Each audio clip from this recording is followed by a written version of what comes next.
अम्मी, मैं काजल से बहुत मोहब्बत करता हूँ। मैं उसे चाहता हूँ।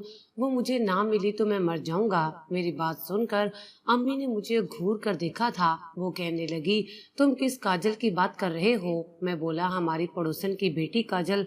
मैं उसे बहुत चाहता हूँ। मैंने उससे वादा किया है कि मैं उससे शादी करूंगा, इसलिए वो आने वाले हर रिश्ते को ठुकरा रही है।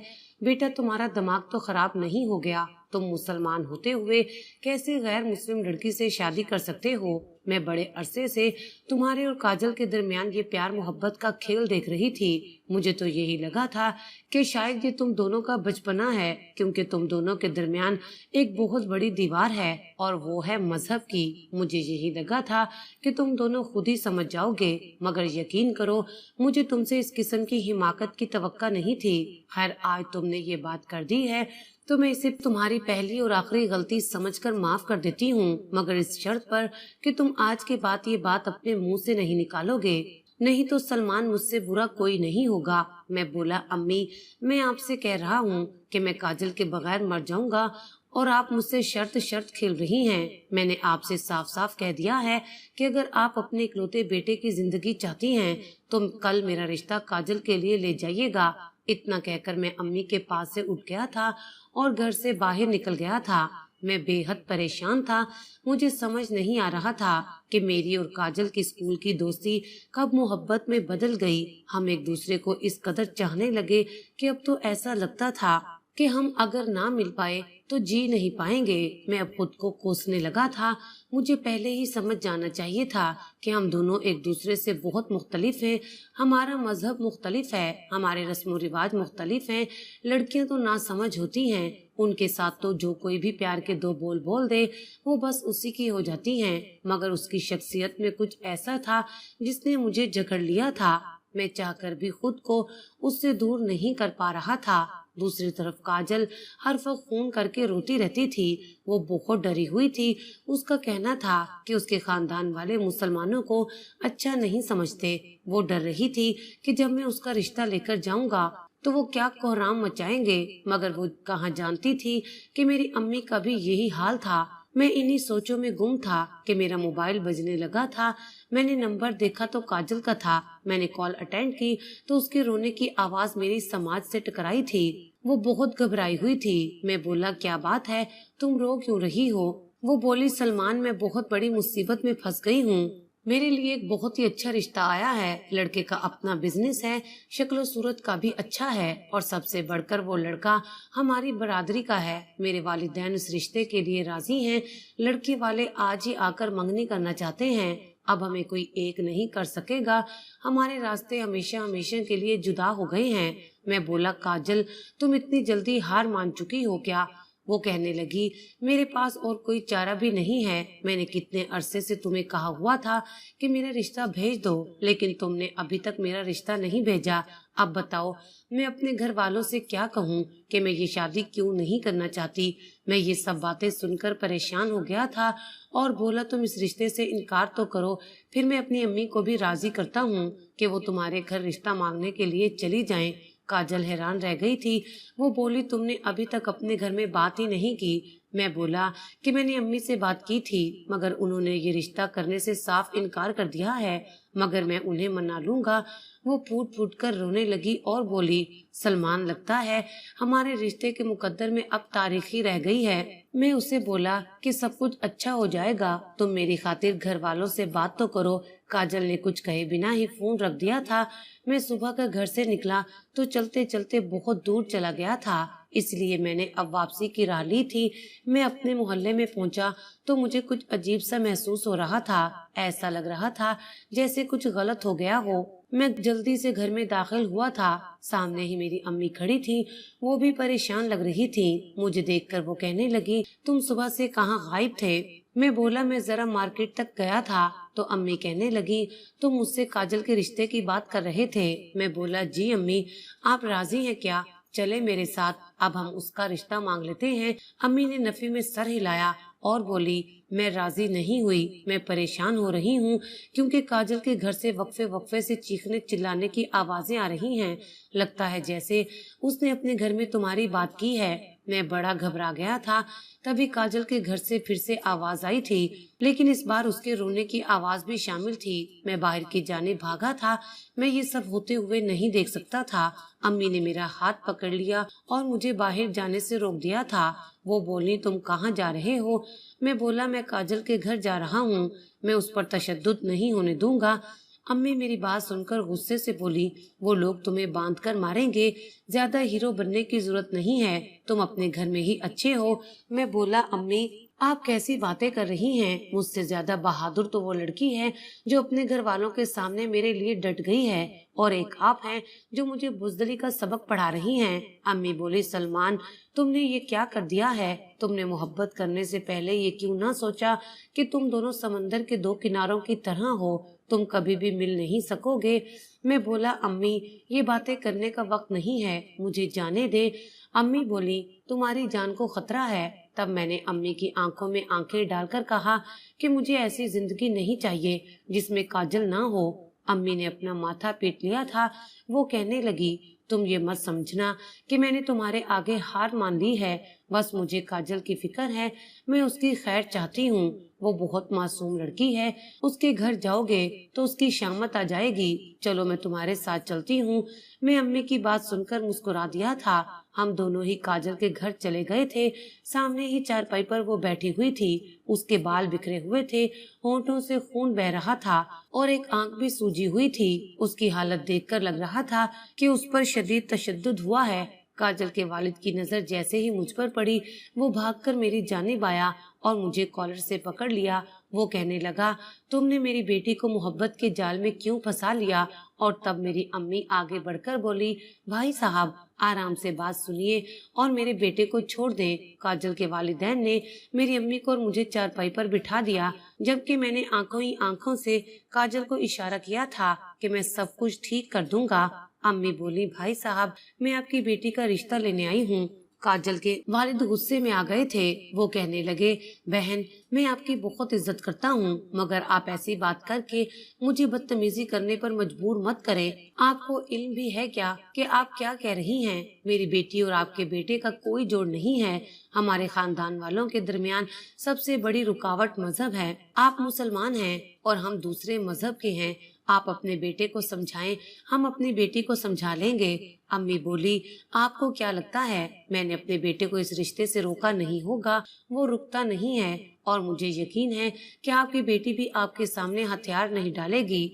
भाई साहब आजकल की नस्लें बहुत जिद्दी हैं, हम इनकी नहीं मानेंगे तो ये अपने लिए कोई दूसरा रास्ता ढूंढ लेंगे, ऐसा रास्ता जिसमें हम दोनों की रुसवाई होगी। अंकल बोले, बहन रुसवाई तो ऐसे भी हो गई है, आपको इल्म भी है क्या? हमारी बरादरी हम पर थू थू करेगी। ये भी हो सकता है कि हमारे साथ रिश्ता भी खत्म कर दे। हमें सब लोग ताने देंगे कि तुम लोगों ने अपनी बेटी की शादी मुसलमानों में कर दी है। तुम्हारी बेटी में क्या ऐब था जो अपने मजहब में किसी ने उसका रिश्ता नहीं लिया? अम्मी बोली, जब सलमान ने मुझसे काजल के रिश्ते की बात की थी तब मेरे दिमाग में भी यही सब बातें आई थी। भाई साहब आप मर्द हो, आप सब कुछ संभाल लोगे, जबकि मैं तो औरत हूँ। मैं माशरे में क्या मुंह दिखाऊंगी? लोग बातें करेंगे, मुझे बुरा भला कहेंगे, मेरे साथ भी बहुत कुछ होने वाला है, मगर मैं अपने बेटे के आगे हथियार डाल चुकी हूँ। आप भी हिम्मत करें और लोगों की ना सुने। अम्मी उस वक्त तक काजल के घर से नहीं उठी थी जब तक उसके वालिद इस रिश्ते पर राजी नहीं हो गए थे। मैं और काजल तो खुशी से पागल हो रहे थे। फिर ये तय हुआ था कि काजल कलमा पढ़कर मुसलमान हो जाएगी और उसका नाम मरियम रखा जाएगा। निकाह सादगी से होगा, जिस तरह मुसलमानों में निकाह होता है वैसे ही निकाह भी होगा, और लोगों को दिखाने के लिए काजल के मजहब के मुताबिक भी शादी होगी। मुझे तो दो खुशियां मिल रही थी, एक काजल का मुसलमान होना और दूसरा उसका मेरी जिंदगी में आ जाना। और फिर काजल को कलमा पढ़ा उसे मुसलमान कर दिया गया था। अब वो काजल से मरियम बन गई थी, मेरा मरियम से निकाह हो गया था और वो मेरी दुल्हन बनकर मेरे घर आ गई थी। मैं खुशी से निहाल था। मरियम मेरी हो चुकी थी। मैं अपने कमरे में दाखिल हुआ तो वो बेड पर बैठी हुई थी। वो मेरी हो चुकी थी और ये सब मुझे एक ख्वाब की तरह मालूम हो रहा था। मैं मरियम के पास जाकर बैठ गया था। मैं बोला, मैं बहुत खुश हूँ। मरियम कहने लगी, मुझे तो ऐसा लग रहा है कि मुझे मारकर दोबारा जिंदा किया गया है। मैं हंस दिया था। मैंने मरियम को मुंह दिखाई का तोहफा दिया तो वो बोली, मैं आज के दिन आपसे कुछ मांगूं तो क्या आप मुझे दोगे? मैं बोला, हाँ हाँ क्यों नहीं, तुम कहो तो सही, तुम्हें क्या चाहिए? तब मरियम बोली, मैं मुसलमान तो हो गई हूँ, मगर आप मेरे साथ वादा करें कि आप मुझे कभी भी अपने मजहब पर चलने के लिए नहीं कहेंगे। तब मैं बोला, तुम्हें इस चीज के लिए फिक्रमंद होने की जरूरत नहीं है, मैंने तुम्हें इसी तरह कबूल किया है जैसी तुम हो, तुम हमेशा ऐसे ही रहना। मेरी जिंदगी मरियम के साथ जन्नत बन चुकी थी। सबसे अच्छी बात यह थी कि मेरी अम्मी भी मरियम को चाहती थी, बस उन्हें उसके मजहब से इख्तलाफ था, इसलिए वो उसे बहू बनाने पर राजी नहीं हो रही थी। मगर अब जब वो मेरी बीवी बनकर घर में आ गई थी तो अम्मी और मरियम की खूब दोस्ती हो गई थी। मरियम तो अम्मी को कोई काम ही नहीं करने देती थी, बल्कि वो तो रात को सोने से पहले अम्मी की टांगे भी दबाया करती थी। एक दिन अम्मी कहने लगी, मरियम तुम मेरी बहू बन चुकी हो, मैंने तुम्हें कबूल कर लिया है, तुम ये सब ना किया करो। तब मरियम कहने लगी, आंटी मैं ये सब फकत इसलिए करती हूँ क्योंकि आप मेरे सलमान की अम्मी हैं, मुझे जितनी मोहब्बत सलमान से है आपसे भी हो गई है। मैं और अम्मी उसकी बात सुनकर हंसते थे। हमारी जिंदगी बहुत अच्छे से बसर हो रही थी, मगर हमारे आसपास लोग हमें सुकून से जीने नहीं देते थे। हर रोज कोई न कोई अपना फतवा लेकर हमारे घर आ जाता था। अम्मी इन बातों से बहुत डिस्टर्ब होती थी, जबकि मरियम भी मुझसे छुप छुप कर रोती रहती थी। किसी ने सच ही कहा है कि अल्फाज का जख्म तलवार से भी ज्यादा गहरा होता है। खैर उस वक्त मैं और अम्मी मरियम को बहुत समझाया करते थे। हमारी शादी को 3 माह हो गए थे तब मुझे पता चला कि मरियम उम्मीद से है।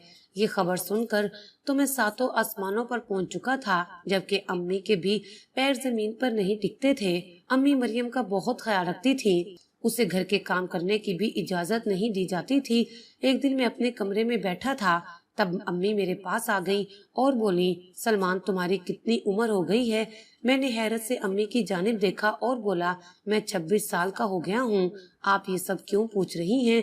तब अम्मी बोली, मरियम तुमसे 2 साल छोटी है, यानी वो 24 की है। इस उम्र में लड़कियों को बनाव सिंगार का बहुत शौक होता है, अच्छे अच्छे लिबास पहनना चाहती हैं। फिर अब तुम बाप बनने वाले हो, बच्चे के भी 100 खर्चात होंगे, बताओ तुम इनके लिए क्या करोगे? अम्मी की बात सुनकर मैं चौंक गया था। अम्मी कहने लगी, तुम इतने बड़े हो गए हो, अभी तक कोई काम नहीं करते। पहले तो घर में फकत हम 2 लोग थे, हमारा गुजारा तुम्हारे अब्बू की पेंशन से हो जाता था, अब तो खैर से एक और मेहमान भी आ रहा है, बताओ हमारा गुजारा कैसे होगा? इसलिए बेहतर ये है कि तुम अपने लिए कोई मुलाजमत ढूंढ लो। मैं अम्मी की बात समझ गया था, इसीलिए अगले ही दिन नौकरी की तलाश में निकल खड़ा हुआ। मैंने जगह जगह पर इंटरव्यू देने शुरू कर दिए थे, मगर जॉब मिलना नामुमकिन लगने लगा था, क्योंकि मुझे कहीं भी जॉब नहीं मिल रही थी। आखिर में जब थक हार गया तो अल्लाह ताला के कलाम ने ही मुझे सहारा दिया था। दरअसल मैं अपनी तालीम मुकम्मल करने के बाद 2 साल मदरसे में भी पढ़ा था और कुरान पाक के पहले 10 पारे भी हिफ्ज किए थे, इसलिए मुझे एक स्कूल में कारी साहब की जॉब मिल गई थी। मेरी तनख्वाह इतनी थी कि पेंशन के पैसों को मिलाकर हमारा गुजारा बहुत अच्छे से हो जाता था। मेरी पहली बेटी की पैदाइश होने वाली थी, मगर आजकल मरियम की तबीयत बहुत खराब रहती थी, वो हर वक्त गुमसुम सी रहती थी। मैं उसे दिलासा देता तो वो फूट फूट कर रोने लगती थी और कहती थी कि मुझे ऐसा लगता है जैसे मैं डिलीवरी के दौरान ही मर जाऊंगी। तब मैं उसे समझाता कि तुम्हें कुछ नहीं होगा, हमारे घर खैर से बच्चे की पैदाइश हो जाएगी। एक दिन मैं स्कूल में था जब अम्मी की कॉल आई थी, वो बहुत घबराई हुई लग रही थी, कहने लगी जल्दी से घर पहुंचो, मरियम बेहोश हो गई है। ये खबर सुनकर तो मुझ पर कयामत बीत गई थी। ये भला कैसे हो सकता था? मेरी बीवी को अचानक से क्या हो गया था? मैंने जल्दी से स्कूल से छुट्टी ली और अस्पताल पहुंच गया था। अम्मी मरियम को लेकर अस्पताल में एडमिट करवा चुकी थी, उसके साथ कोई पेचीदा मसला हो गया था, इसलिए मरियम का ऑपरेशन किया जा रहा था। आधे घंटे बाद ही एक नर्स ने मुझे एक बच्चा लाकर दिया था। अम्मी बच्चे को देखकर खुश हो गई थी, मगर मुझे मरियम की फिक्र थी। उसका ऑपरेशन मजीद 2 घंटे हुआ था, न जाने क्या मसला हो गया था, मगर अल्लाह ताला ने बड़ा करम किया था, सब कुछ ठीक हो गया था और मरियम को भी होश आ गया था। वो अपने बच्चे की तरफ देखकर बहुत खुश हुई थी। चंद दिन अस्पताल में ठहरने के बाद हम घर आ गए थे। मरियम ने मुझे बताया था کہ وہ موت کو چھو کر آئی ہے۔ وہ اکثر کانوں کو ہاتھ لگا لیتی تھی اور یہ کہتی تھی کہ میں نے موت کو بہت قریب سے دیکھا ہے۔ خیر، بیٹی کی پیدائش کے بعد اللہ تعالیٰ نے میرے رزق کے دروازے مزید کھول دیے تھے۔ اب اسکول کی چھٹی کے بعد میں گھر میں بھی بچوں کو قرآن پاک کی تعلیم دینے لگا تھا۔ پہل تو جب میں نے قرآن پاک پڑھانا شروع کیا تو لوگ مجھ پر ہنستے تھے، میرا مذاق بناتے تھے اور کہتے تھے کہ گھر میں غیر مذہب عورت رکھی ہوئی ہے اور آیا ہمارے بچوں کو قرآن پڑھانے۔ مگر پھر آہستہ آہستہ لوگ خود ہی اپنے بچوں کو پڑھانے کے لیے میرے پاس بھیج دیا کرتے تھے۔ میرا رزق بڑھ گیا تھا۔ ایک دن میں بچوں کو پڑھا کر اپنے کمرے میں گیا تو مریم رو رہی تھی۔ میں بولا، کیا ہوا ہے تمہیں؟ کیوں رو رہی ہو؟ وہ بولی، سلمان، ہماری زندگی کا مقصد کیا ہے؟ انسانوں کو کیوں تخلیق کیا گیا ہے؟ میں مسکرا کر بولا، اللہ تعالیٰ کی رضا حاصل کرنے کے لیے انسان کی زندگی کا مقصد یہی ہے کہ بس اللہ تعالیٰ کو راضی کر لیا جائے۔ وہ چپ کر گئی تھی۔ میں نے محسوس کیا تھا کہ میری بیوی اب بہت بدل گئی تھی۔ وہ ہمیشہ کسی گہری سوچ میں ڈوبی رہتی تھی۔ میں اس سے بات کرتا تو وہ چونک جاتی تھی۔ میں وجہ پوچھتا تو کہتی، سلمان، میں موت کو بہت قریب سے دیکھ کر آئی ہوں، ایسا سمجھو کہ قبر سے لوٹ کر آئی ہوں۔ اب میں ہر وقت یہی سوچتی رہتی ہوں کہ ہمیں اس دنیا میں کیوں بھیجا گیا ہے۔ ایک دن میں بچوں کو قرآن پاک پڑھا رہا تھا تو مریم کہنے لگی، اس آیت کا مطلب بتاؤ۔ میں نے اللہ کا کلام مریم کو پڑھ کر سنایا تو وہ پھوٹ پھوٹ کر رونے لگی اور سسکیاں لیتے ہوئے رو رہی تھی۔ پھر مریم بولی، سلمان، میں کلمہ پڑھ کر مسلمان تو ہو گئی تھی، مگر اب مجھے تم نماز پڑھنا اور قرآن مجید پڑھنا سکھا دو۔ میں سچے دل سے توبہ کر کے اپنے اللہ تعالیٰ کی عبادت کر کے اسے راضی کرنا چاہتی ہوں۔ میں تو اس کی بات سن کر خوشی سے اچھل پڑا تھا۔ میں بولا، آج تو تم نے میری زندگی کی سب سے بڑی خواہش پوری کر دی ہے۔ میں نے کچھ ہی دنوں میں مریم کو نماز پڑھنا سکھا دی تھی اور وہ مجھ سے قرآن مجید پڑھنا بھی سیکھ رہی تھی۔ امی اس بات سے اس قدر خوش تھی کہ انہوں نے پورے محلے میں مٹھائی بانٹی تھی، مگر اس بار بھی لوگوں نے بہت باتیں سنائی تھی۔ لوگ کسی کی خوشی میں خوش کیوں نہیں ہوتے؟ سب لوگوں کو اس بات کا علم ہو چکا تھا کہ مریم مسلمان ہو چکی ہے۔ تب کسی نے کہا کہ یہ سب ڈرامہ چل رہا ہے تاکہ میرے پاس اور زیادہ بچے قرآن پاک پڑھنے کے لیے آئیں۔ تو کسی نے کہہ دیا کہ ایسا کلمہ کبھی بھی قبول نہیں ہوتا، ساری زندگی اس لڑکی نے کسی اور خدا کو مانا۔ پھر بعد میں اللہ تعالیٰ یاد آ گیا۔ ایک دن مریم میرے پاس آ کر بیٹھ گئی۔ اس نے میرا ہاتھ پکڑ لیا تھا، اس کی آنکھوں سے آنسو جاری تھے۔ وہ بولی، سلمان، میں نے اسلام کو آپ کی اور آنٹی کی زندگی کو دیکھ کر قبول کیا ہے۔ آپ دونوں بہترین انسان ہو۔ مجھے سمجھ آ گیا ہے کہ جو انسان اتنا اچھا ہے پھر اس کا رب کتنا اچھا ہوگا جس کی ہم عبادت کرتے ہیں۔ مگر لوگ تو میرے منہ پر کہہ دیتے ہیں چونکہ میں نے اب اسلام قبول کیا ہے تو میں کبھی بھی اچھی مسلمان نہیں بن پاؤں گی۔ میں نے یہ بھی سنا ہے کہ اللہ تعالیٰ قیامت کے دن میرا کلمہ پڑھا ہوا قبول نہیں کرے گا۔ آپ بتاؤ، کیا ایسا ہی ہوگا؟ میں نے نفی میں سر ہلا دیا اور بولا، تم کبھی بھی لوگوں کی باتوں میں مت آنا۔ لوگوں کا کام تو باتیں بنانا ہے۔ آج کل ان کے پاس نیا موضوع یہ ہے کہ تم مسلمان ہو گئی ہو، چند دنوں بعد یہ اس بات کو بھلا کر کسی اور راستے پر چل پڑیں گے۔ اس لیے تم ان کی فکر نہ کرو اور سچے دل سے اللہ تعالیٰ کی عبادت کرتی رہو۔ مریم تو پہلے ہی ایک اچھی لڑکی تھی۔ حادثات انسان کی زندگی کا حصہ ہوتے ہیں۔ اللہ ہی جانتا ہے کہ اس کے فیصلوں کے پیچھے کیا راز ہے۔ مریم کو سچے دل سے اسلام قبول کیے ابھی محض 36 دن ہی ہوئے تھے کہ وہ ہارٹ اٹیک سے چل بسی تھی اور یہ خبر میرے لیے قیامت خیز ثابت ہوئی تھی۔ ایک روز میں مسجد سے نماز پڑھ کر آیا تو دیکھا کہ مریم صحن میں چارپائی پر نڈھال پڑی ہوئی ہے۔ میں اس کے پاس جا کر بیٹھ گیا اور بولا، تم تو اس وقت نماز پڑھا کرتی ہو، پھر آج یہاں کیوں بیٹھی ہو؟ مریم کی آنکھوں سے آنسو ٹپک رہے تھے۔ وہ بولی، میرے کندھے میں بہت درد ہے، میرے سینے میں بھی چبھن ہے۔ میں بولا، چلو میں تمہیں ڈاکٹر کے پاس لے کر چلتا ہوں۔ میں نے اپنے محلے کے ایک لڑکے کو فون کر کے کہا کہ اپنی گاڑی نکالو، میری بیوی کی طبیعت خراب ہے، اسے اسپتال لے کر جانا ہے۔ میں نے مریم کا ہاتھ پکڑا اور اسے لے کر گھر سے باہر نکلا۔ وہ آہستہ آواز میں کچھ کہہ رہی تھی۔ میں نے کان لگا کر سنا تو وہ کلمہ پڑھ رہی تھی۔ میرے لبوں پر مسکراہٹ پھیل گئی تھی۔ گاڑی میں بیٹھ کر بھی وہ کلمہ پڑھتی رہی اور پھر کہنے لگی، میری بیٹی کا خیال رکھیے گا۔ اس نے پھر سے کلمہ پڑھا اور آنکھیں بند کر لی۔ میں نے سوچا کہ آرام کر رہی ہے۔ آدھے گھنٹے بعد ہم اسپتال پہنچے تو ڈاکٹر نے بتایا کہ ان کی تو ڈیتھ ہوئے 20 منٹ ہو چکے ہیں۔ میں حیران تھا، مجھ سے میری شریک حیات چھن گئی تھی، میری محبت دور چلی گئی تھی، میری آنکھوں سے آنسو بہنے لگے تھے۔ میں حیران تھا کہ میری بیوی کی جان کتنی آسانی سے نکل گئی تھی۔ اس نے میرے ہاتھوں میں کلمہ پڑھتے ہوئے دم توڑا تھا اور مجھے علم بھی نہیں ہوا تھا۔ یقیناً وہ ایک نیک روح تھی۔ میں اپنی بیوی کی موت کا سن کر ٹوٹ کر رہ گیا تھا۔ میں نے اپنی بیوی کی میت لی اور اپنے گھر چلا گیا تھا۔ محلے والے بھی ہمارے گھر نہیں آئے تھے۔ لوگ ہمارے غم میں شامل نہیں ہونا چاہتے تھے۔ شاید وہ تو ہمارا مذاق بنا رہے تھے۔ لوگ میری بیوی کے متعلق طرح طرح کی باتیں کر رہے تھے۔ میں نے ان سب کو اگنور کیا تھا کیونکہ میں کسی کا منہ تو نہیں پکڑ سکتا تھا۔ مسئلہ تب کھڑا ہوا جب میت کو اٹھانے کا وقت آیا تھا۔ لوگ دور ہٹ گئے تھے۔ وہ کہنے لگے کہ ہم اس عورت کو مسلمانوں کے قبرستان میں دفن ہونے کی بھی اجازت نہیں دیں گے۔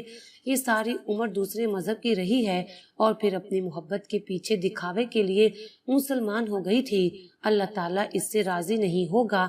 یہ سب باتیں سن کر میں حیران رہ گیا تھا۔ ایک انسان جس کا انجام موت ہے، پھر وہ دوسروں کی موت کے بارے میں ایسی باتیں کیسے کر سکتا ہے؟ یہ صورتحال دیکھ کر میں نے محلے کے مولوی صاحب سے مدد طلب کی۔ انہوں نے لوگوں سے کہا کہ مرحومہ جنتی روح ہے، اس نے کلمہ پڑھا ہے، سچے دل سے اسلام قبول کیا ہے، اس کے پیچھے سارے گناہ دھل گئے ہیں، اب تو یہ بچوں کی طرح صاف ستھرا نامہ اعمال لے کر گئی ہے۔ مولوی صاحب کی بات بھی کسی نے نہیں مانی تھی۔ جنازے کا وقت ہو گیا مگر کوئی میرے ساتھ جانے کو تیار نہیں تھا۔ ایسے میں نے تنہائی مولوی صاحب کے ساتھ جنازہ پڑھایا تھا۔